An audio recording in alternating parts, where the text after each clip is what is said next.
টি-20তে ১৭০ run, এটা কি আদৌ কোনো ছোট লক্ষ্যমাত্রা? মোটেও না। কিন্তু তারপরেও নিউজিল্যান্ড ১৭০ রান যেভাবে চেস করল, তাতে মনে হলো লক্ষ্যমাত্রা একেবারেই ছোট।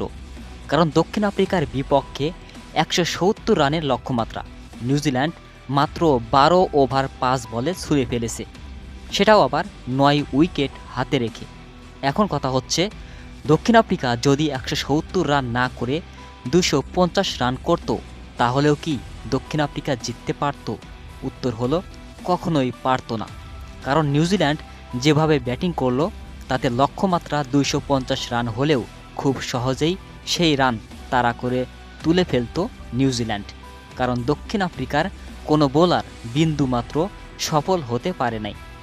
আফ্রিকার প্রত্যেকটা বোলারকে খুব ভালোভাবেই মোকাবেলা করেছে নিউজিল্যান্ডের প্রত্যেকটা ব্যাটসম্যান। আসলে দক্ষিণ আফ্রিকার দেওয়া ১৭০ রানের টার্গেট খুব একটা ছোট ছিল না, কিন্তু তাদের হারের জন্য দায়ী তাদের বোলাররা। কারণ তাদের বোলাররা যে বিন্দু মাত্র প্রতিরোধ করতে পারে নাই। দক্ষিণ আফ্রিকার মতো দলের বিপক্ষে ১৭০ রান চেস করেছে মাত্র ১২ ওভার ৫ বলে। তাহলে ভেবে দেখুন তাদের বোলাররা কতটা এক্সপেন্সিভ ছিল।